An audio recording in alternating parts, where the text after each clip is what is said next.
हिंदू युवक की आईजी बनाकर शादी का झांसा देकर मुस्लिम युवक ने किया हिंदू युवती से शारीरिक शोषण, धर्म परिवर्तन का दबाव बनाने का आरोप।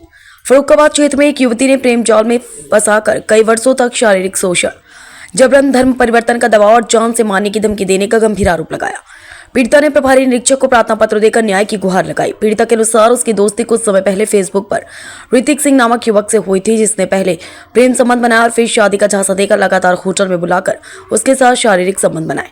युवक ने लंबे समय तक उसका शारीरिक और मानसिक शोषण किया। पीड़िता का कहना है कि जब उसने शादी की बात पर जोर दिया तो 26 नवंबर को युवक उसे अपने घर ले गया, जहां उसे बताया गया कि युवक वास्तव में मुस्लिम है और उसका असली नाम शादाब खान है। आरोप है कि युवक ने शादी के लिए युवती पर धर्म परिवर्तन कर इस्लाम कबूल करने, मांसाहार करने और मुस्लिम बनने का दबाव बनाया। पीड़िता द्वारा इनकार करने पर आरोपी, उसके भाई, जीजा, बहन और परिवार के अन्य लोगों ने मिलकर उसके साथ मारपीट की। इसके बाद आरोपी पक्ष पीड़िता को जबरन उसके घर छोड़ाया और उसकी मां को भी गंभीर परिणाम भुगतने की धमकी दी। आरोपियों ने उसे डरा धमकाकर सादे कागजों पर हस्ताक्षर भी करवा लिए और चेतावनी दी कि यदि वह पुलिस के पास गए तो उसे जान से मार दिया जाएगा। परिवार लगातार उसे मानसिक रूप से प्रताड़ित कर रहा है, जिससे वह भय के माहौल में जीवन गुजारने को मजबूर है। पीड़िता ने शादाब खान और उसके पूरे परिवार के खिलाफ कड़ी कानूनी कार्रवाई की मांग शहर कोतवाली पुलिस से की है। सीओ सिटी ऐश्वर्या उपाध्याय ने बताया, युवक युवती पहली बार कानपुर में मिली थी, लिहाजा 0 FIR दर्ज कर कानपुर ट्रांसफर की जाएगी। फर्रुखाबाद से राजीव कुमार, समाचार 24। लव जिहाद से जुड़ा मामला बताया जा रहा है। आपने प्रथम दृष्टया जांच में क्या पाया है? पूछताछ की आज दिनांक 4 दिसंबर 2025 को एक महिला कानपुर क्षेत्र से कोतवाली फर्रुखाबाद में एक कंप्लेंट लेकर के आई है, जिसमें उसने ये बताया है कि उसको उसकी फ्रेंडशिप फेसबुक के थ्रू एक लड़के से हुई थी और वो उसके साथ रिलेशनशिप में थी 10 साल से।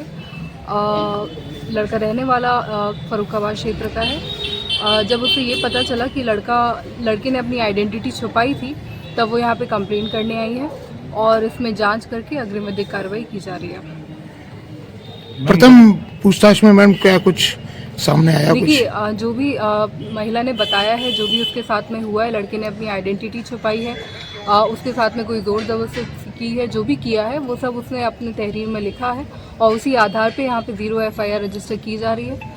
सिंस जो घटना है वो कानपुर क्षेत्र की है, यहाँ से FIR ट्रांसफर हो जाएगी कानपुर में। गिरफ्तारी हुई अभी तक किसी की? अभी इसमें गिरफ्तारी नहीं हुई है। ये कोई हिरासत में लिया गया है किसी को? अभी कोई हिरासत में नहीं लिया गया। ठीक, थैंक यू। आपको यहाँ कैसे आई कोतवाली? सर, मामला ये था कि मैं एक लड़के से बात करती थी और उससे मेरी दोस्ती थी काफ़ी साल पहले। मैं उसके साथ रिलेशनशिप में थी। वो लड़का मेरे साथ लिविंग रिलेशनशिप में रह रहा था। कौन लड़का था? उसका नाम ऋतिक सिंह था, लेकिन वो हिंदू नहीं था सर, वो मुस्लिम था। उसने मुझसे झूठा नाम बता दिया। आपको कैसे मालूम पड़ा कि वो मुस्लिम है? वो मुझे तब पता चला जब मैंने उससे शादी की जिद की। मैंने उससे बोला कि मुझसे शादी करो, काफ़ी साल से तुम लिविंग रिलेशनशिप में रह रहे हो मेरे साथ। तो वो मुझे 26 तारीख को अपने घर लेकर आया, 26 नवंबर 2025 को मुझे अपने घर लेकर आया और यहाँ पर उसने बताया कि मैं मुस्लिम हूँ, तुम्हें इस्लाम कबूल करना पड़ेगा और धर्म परिवर्तन करना पड़ेगा, गाय का मांस खाना पड़ेगा, तब तुम्हें शादी करनी पड़ेगी, नहीं तो नहीं करेंगे। उसके घर वालों ने भी मुझे बहुत धमकी दी और बहुत मारने की कोशिश की। बोल रहे थे इस्लाम कबूल करो वरना शादी नहीं करेंगे, और दूसरी बात, अगर पुलिस के पास तक पहुँची तो तुम्हें जान से मार देंगे। तो आज आप यहाँ पे कहाँ पे आई हैं? कल मैं बहुत मुश्किल से सर जान बचा कर निकली हूँ। मैं अभी फर्रुखाबाद थाने कोतवाली के पास खड़ी हूँ। मैं यहाँ पर कंप्लेंट दर्ज करना चाहती हूँ, उसको बहुत कड़ी से कड़ी सजा दी जाए। अभी लड़के की पुलिस ने लड़के की गिरफ्तारी या किसी को गिरफ्तार किया है उनके परिवार में? उसके पापा को गिरफ्तार किया गया सर। आपकी क्या है, क्या मतलब क्या करना चाहती हैं आगे मैं कार्रवाई? उसके खिलाफ FIR दर्ज कराना चाहती हूँ, उसको सजा दिलाना चाहती हूँ सर। उसने मेरे साथ बहुत गलत किया है। कितने दिनों से आपका चल रहा था? मेरा सर ऐसे ही 7-8 साल से चल रहा है। कैसे मुलाकात हुई थी? मुलाकात सर मेरी फेसबुक पे हुई थी, जिसपे उसकी ID का नाम था ऋतिक सिंह। हिंदू बनकर उसने आपको? हिंदू बनकर वो मेरे साथ इतने सालों से रिलेशनशिप में था और जब मैंने शादी की जिद की तब उसने आप बताया। कहाँ की रहने वाली हैं? मैं कानपुर की रहने वाली हूँ।